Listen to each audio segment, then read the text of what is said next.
Hello, all. Chris and I are back. It's great to have you. We're talking about agile market entry.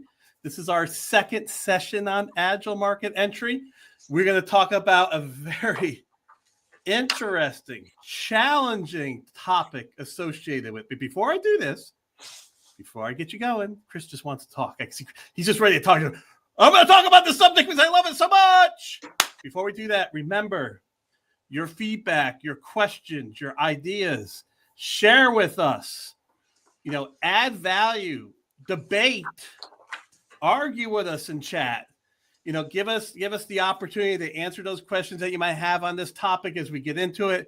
And with that said, we are talking about the innovation death spiral. What is it? How to present it, how to prevent it. So, Chris, what is it? So, what is it?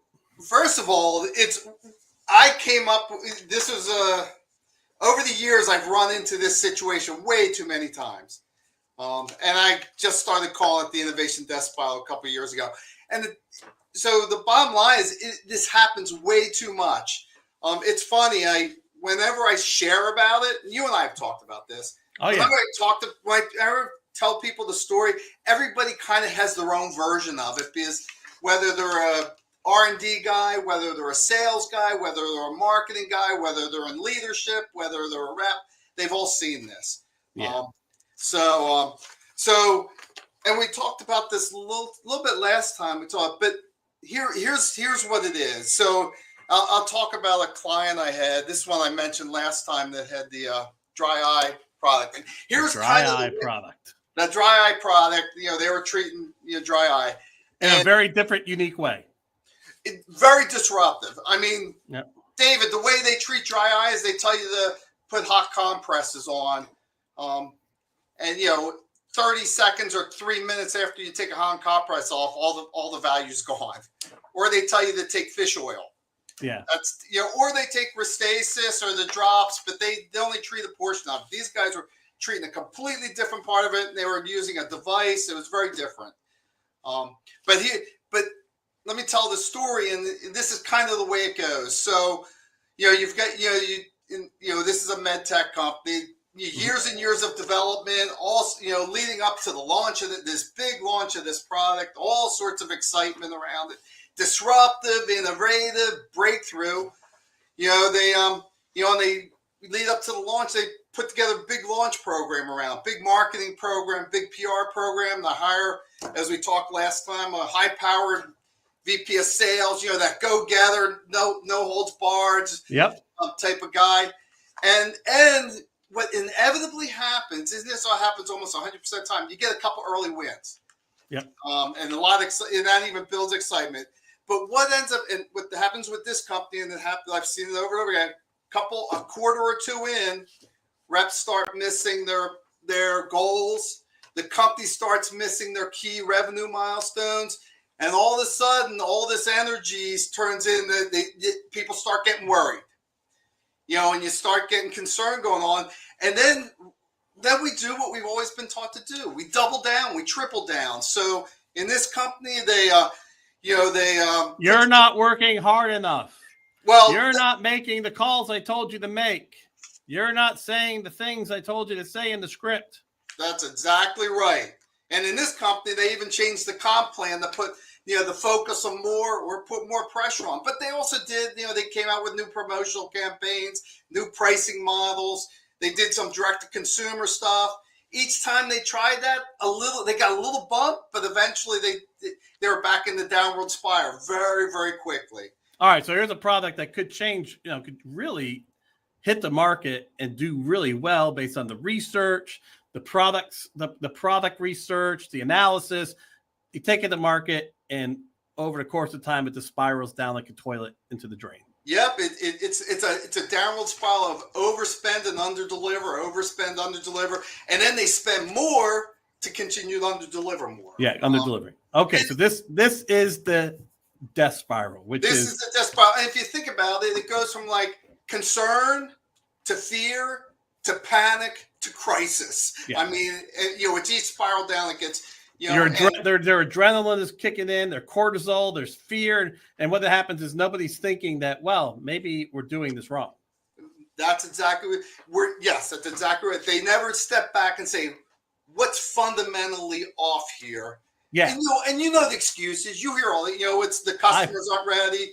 The product, R&D didn't give us the right features. Yeah, oh yeah, I hear that all the time. Not the right features. We're too early in the marketplace. Yep. The market's not ready for. Here's the one that kills me. We've got to educate our market. Yeah. Yes, we got to teach our market. That's like, I've learned that way over time in the training world. I'm like, if I have to teach the training, somebody wants to take training that they should take training on this topic, I'm in deep doo-doo. Yep. I'm in deep doo-doo. It don't work. It don't work. So the death spiral. That's coming with good intentions based on good research with a product that works, that makes sense. You put it into the process of sales and it dies. It dies. And it dies a slow. Because the product sucks. The product can suck. No, but it's not. I'm joking. I was being sarcastic and everybody will say because the product sucks. Oh, they say because the product sucks, right? Or some reason like that, and it could be those, but most cases it's not. Okay, so the death spiral, and all of us can visualize it. You told your story. I can tell my story. All right, so we've seen it. Yep. So before we talk about how to avoid it, let's get deeper into the cause of it. Yeah. So what causes the death spiral? So with any product launch, there's lots of things going on. They're very complex, lots of moving parts. But fundamentally, there's two things that drive these things. Assuming you have a product that's a good product, there's two things that drive us off the rails. And the very first one, or the critical one, is we don't have a repeatable sales process to hand to our sales force to execute. RSP. I call it RSP, a repeatable sales process. You got to figure it out. You got to prove it, and it's kind of like it's like having a carpenter and having them tell them to build a house, but not giving them a tape measure and a hammer to do it with. So basically, what we got here is, I come out with a disruptive product. Yep. But I put that disruptive product into the same way in which I go to market. I sell it. So I have inbound marketing activities. I have outbound sales activities. I go with the same mindset. Yep. And how that process works. Yep. All right. So, but what you're saying is a disruptive product, by its nature, will have a different repeatable sales process, and you got to find it. We don't know what by definition, at the launch of a disruptive product, we do not have a repeatable sales process. Yeah, you don't have it. You just don't have it. It's everybody puts it into what's existing. Correct. Okay. And that may work, but most times it doesn't. If it's truly disruptive, meaning the product's the first thing like it in the marketplace. We're going into a new market. It's new to the company. It's new to the sales and marketing leadership. It's new to the sales team. It's also new to the customer. So the adoption and the usage of the product is all completely new from a customer. So by definition, we're doing something new. And by definition, we build a go-to-market plan that says, okay, here's a process we're going to go sell with.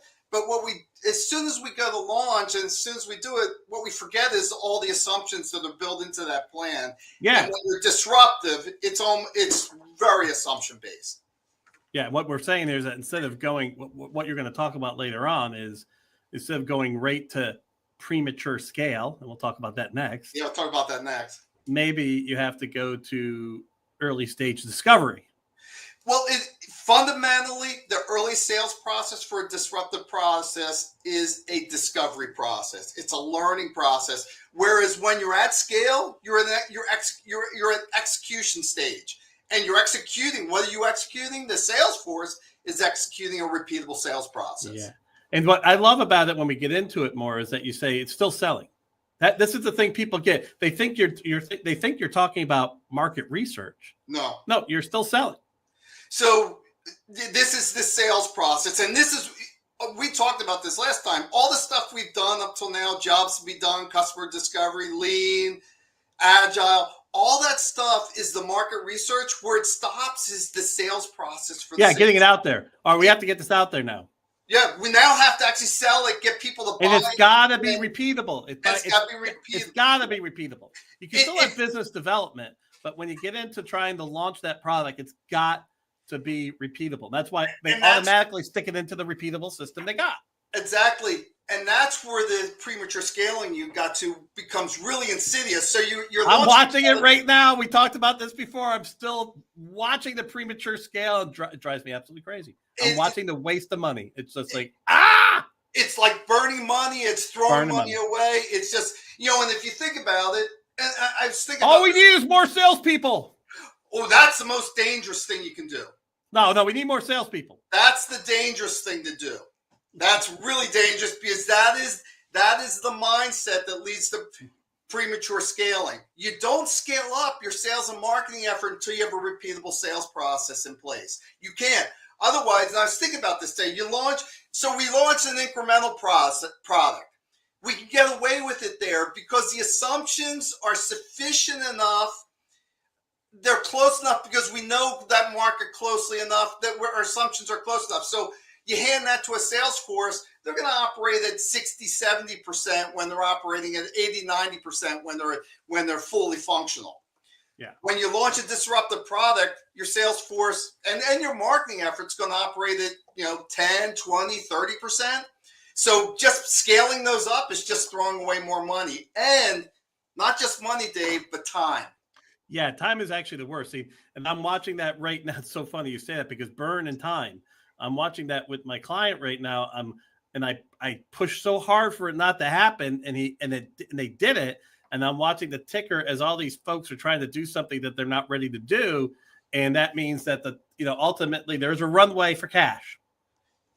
Yes, and that runway includes you're still burnt, and it's time. You're missing out on what you could have done. The opportunity cost of premature scale is huge. Yeah. So one is you've shortened your capital run, your burn because you increase premature scale, so you can spend. Yes, you shorten the runway. But here's the other insidious thing, Dave. Because when we shift and we go that idea of let's bring on more sales reps, we're in execution mindset. We're not in discovery mindset. Not only do we shorten our runway because of our increased burn, but we lengthen our time to get the scale because we're not focused on the key thing, which is not revenue. And this is really controversial. The key thing is getting to scale, and the key to getting the scale is the repeatable sales process. So we actually, instead of shortening the time by doing it, we actually lengthen the time and that's one of my leading indicators. If they're scaling up their sales and marketing efforts to overcome this problem. Yeah, I know we're just accelerating innovation. Yeah, it's going. And there's really nothing accelerating the spiral. And an agile market entry professional can't do anything then. I mean, it's done. So what we're going to move to is how do you stop it? So we can now see the tells. We know what the death spiral is. A disruptive product put into a wrong sales process, death spiral happens. They tried to scale that process. The death spiral happens faster, and it has to do with the issues associated with no repeatable process that fits that disruptive product, and then the premature scale. So, and we know that we can't go in there and solve it when they're in the middle of it, or you'd be like Don Quixote. Everybody's going to be like, "Shut up! Just let the salespeople work. Don't talk about that. Let the salespeople work." Yep. All right. So what do you do about it? How do you do that? So first of all, we have to get that we're the problem. Mm-hmm. That's kind of the very first thing we have to we have to take a hard look and say the problem's not the sales reps, it's not the sales team, it's not the market, it's not the product. In this scenario, the problem's us. We have your mindset. Is it a mindset? It's a mindset problem. It's a mindset problem. Great. We have to shift, right? It's a shift. We're in this execution mode when we need to be in this discovery mode. I love this because this is it. I mean, my mindset is I got a product that did the research. I see a market opportunity. It's awesome. Now all I have to do is turn on a button. I put it in that process. I believe I bring in the VP of sales that knows the process. They've been in this industry before. They have a process. They put the process on, and it's because it's a mindset. That's a mindset. And I'll tell you, Dave, that's one of the most dangerous things to bring in someone that thinks that doesn't know how to operate at this stage of the product lifecycle, this introduction stage, and they think they know, and they're bringing all their tool set from this growth stage mindset. Man, those people are dangerous in this situation because they're just going to throw gasoline on the fire. And what drives me crazy is that we put these people on the pedestal who just got lucky. This is what drives me absolutely crazy. Yes. It fundamentally keeps going because we put on a pedestal those that get lucky doing it. Yep. And then we also know that it's hard to make an entrepreneurial product work. It's hard to make a disruptive product work. And we don't even see the fact of how much waste. It's complete waste. And it's interesting you say that, Dave, because doing this, launching an entrepreneurial disruptive product is probably one of, if not the hardest things to do in business. And now we bring in this wrong mindset that doesn't work. And we actually are double, tripling, quadrupling down on the mistakes we're already making. And look at Don's comment. Look at Don's comment there. It's awesome. It's comical, the mindset of those that drink their own Kool-Aid and lament that the customer just doesn't get it. Yeah. Yep. And that's why I've come up with this idea of the innovation. That's why, because it's so pervasive in today's thinking. And I understand the thinking. I was trained in sales. I had to retrain myself to do this. I actually, 5 or 6 years ago, I actually had this come to Jesus moment is, okay, I'm doing things a little bit differently. What am I doing differently? And that's when I started to come to this. So one is, first of all, we have to realize that we're the source of the problem, right? This mindset. But so that's like good news, bad news. The bad news, David, is we have to come to realization that we are the problem. But that's the really, really, really good news, because we can't control the market. We can't control timing. We have some control over our sales force, but all that. But what we can control is everything in-house, everything that we do.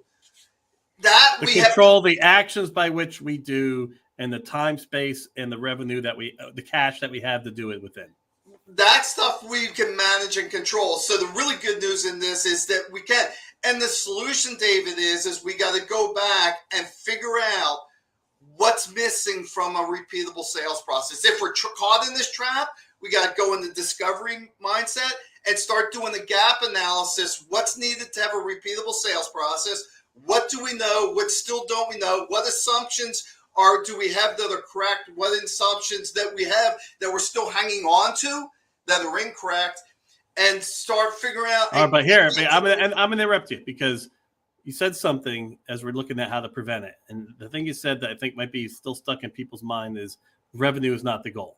Yes. So we know there's a process that you follow. We'll talk about that to prevent it. You have to have a mindset shift. Yes. And then to execute it, there's a process. But I want to dig into this idea that as part of the process, revenue is not your goal. Explain.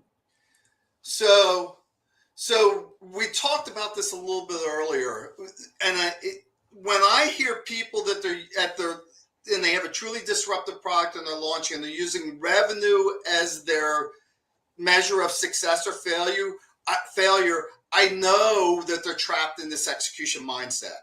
Okay. And I know that they're not stopping to figure out and discover what this sales process is that's going to get them to the inflection in the revenue curve where they actually get to the growth stage. So the goal, if you look at the revenue curve early on, the value is not in how much if you double or triple your revenue, it's not going to increase the valuation of your company very much. What's going to increase the valuation of your company is getting to scale in the shortest amount of time and get that inflection in the revenue curve. You can show how you got that revenue. You can show that you can not just show how you got it, Dave, but show that you can do it repeatedly. Repeatedly. That's the key. I was just talking to my current job about this, and that I ultimately have to be able to show that my process is repeatable. Yes. And and you got to, like you said, then you could put the engine on, right? The fastest you get to that, then you put all the dynamics of what we talked about. Go, boop, pop it on. Then you put resources to it. Once you have a repeatable process, the resources you get 1 in and 10 out. So what we're talking about here, then, as we get into the details of it, all right, maybe your old process was cold call outbound marketing, But now the process is going to have to be content marketing for this product, because you're reaching it looks like you're going to have to talk to a different person within the organization to want to buy it. Is that an example of part of the discovery process? Sure, that is part of your stage of your process. What is your lead generation engine that's going to consistently get you the right people coming in saying, listen, I'm interested in learning more about your product, to come in the front of the pipeline. There's things in front of that too you have to address. And you mentioned it in that example. You're saying, who's the right person, right? And what's the right problem you're solving for them? Or what's the key problem? So there's things in front of it. But yes, the lead generation engine, and figuring out what the right pathway, what the right messaging is, what the right content, all that stuff is part of. So I got a question for you. I got a question for you on this, and this is where I lost a battle in the budgeting process this year with my one client. Yeah. How do you touch enough people in the discovery product process to ensure that your data is accurate? That's why I let the spiral start, because I couldn't fight that. I couldn't give a definitive message around, okay, I want to do this discovery stuff. But how do I can show it in scale? Because right now I put 10 salespeople, they're going to be sending out 100 emails a day and making 25 calls. That's actually giving you a bigger market to see if it works. Yeah. So Dave, that's a really interesting. How do you get? So one of the challenges we have is that early on, you never have enough data to have a statistically relevant decision process. So that's one of the challenges with entrepreneurism, with launching disruptive products, is we're working with imperfect data. So one is the mindset. One is the mindset of, okay, we got to start building, it's a scientific method mindset of building experiments to test quickly and efficiently. So that's part of it. One is, okay, listen, here's, let's figure out how to reach out to customers with the right messages. What 2 or 3 experiments can we do? Can we run tomorrow? Whether it's, direct marketing, whether it's cold calling, whether it's outbound messaging, whatever it may be. And let's build those experiments. Once we get some signal that's working, then we got to continue to validate it over time. It's fast. So here's the thing. This is a speed issue from my perspective, because everything you said makes sense. Then how can you do these tests in a fast and effective way, learn and continue to scale the test? Now we got 2 comments. So Todd's comment here, the first rule of scaling is don't scale. And then at the end, he talked about maybe you can't scale a discovery mode process. So that's kind of what we're talking about here. How not only scale it, but how do you speed it up?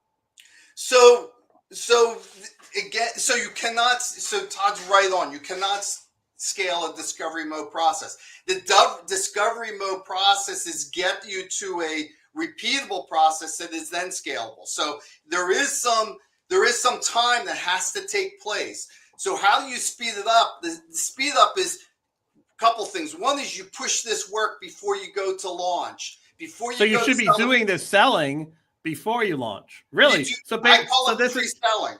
So let's spin that now. So what you're saying here is the entrepreneur builds the product. We do some product market research, but they don't sell until the product's done. Well, that's wrong. You base it on your product market research, and as the product's being developed, you build a discovery selling process, and you actually talk about this product, communicate about it, see who's interested and who's not interested, and then maybe you do that in tandem. So at the point of launch, your discovery process might have actually figured out a repeatable, scalable. Well, you won't have the repeatable, scalable launch, but you'll have pieces of the puzzles already putting into place and have some signal. Here's a good example. Companies go do customer discovery work where they interview customers and they get the customer discovery data. Most big companies and most companies offer an honorarium to do that with physicians. You give them $500 or $1,000 for an hour typically. I never offer physicians upfront money to do discovery interviews. And I get discovery interviews because right then and there, the physician has to make a decision where he's going to trade off his time, right? Yep. For me, and his time is money. So that is already building in the sales process up front around, are they interested in learning about solving this particular problem? So that's, I think, I think it's interesting that Antonio has a really good comment. And the fact is that we all know as product people, your goal is to find the competitive advantage into what you're building. But because of VUCA, because of volatility, uncertainty, complexity, and ambiguity, because it's rapid pace of change, it might change right before your eyes as you're going to the marketplace, right? Absolutely. So he has a reference on somebody on LinkedIn that we can check out there. And so please look at those comments, folks. So that's a really interesting comment from Anthony, because that's why the Agile Market Entry isn't just for product launch, it's for post-product launch too, because those changes in the marketplace and taking advantage of those changes, that's what I do with Agile Market Entry. A lot of times I'll work with my Agile Market Entry team. We'll launch the product, and then as they're doing that work, they're kind of doing this early market discovery work at the same time they're selling. So they're seeing where the next opportunities are. The thing about this, Chris, is this isn't market analysis because you're selling. Because you're selling. You're selling. And I practice this. I just practiced this with the company I was talking about. I've begun to practice this with the companies. I'm fed up with the scaling process. So we have two wonderful opportunities that we're discovering. Let me just see if this person would be interested. Hey, this is what we're talking about. What do you think about it? What do you see? Oh man, I could do it. Let's go through the process with you. And now I'm talking to the repeatable team. I'm like, okay, I found these two things. Yep. Maybe we should test some messaging to this specific area and see how that messaging works, since it resonated with these two very similar personas. Yeah, great example. But it was all discovery. I was just like, hey, what do you think?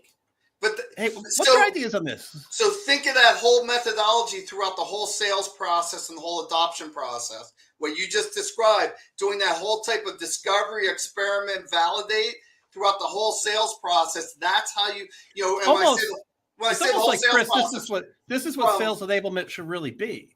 It's funny. People talk about sales enablement. Right now, it's about helping the salespeople know how to use the tools, have the right content for the messaging associated with those sheets for the product, and to do some sales training.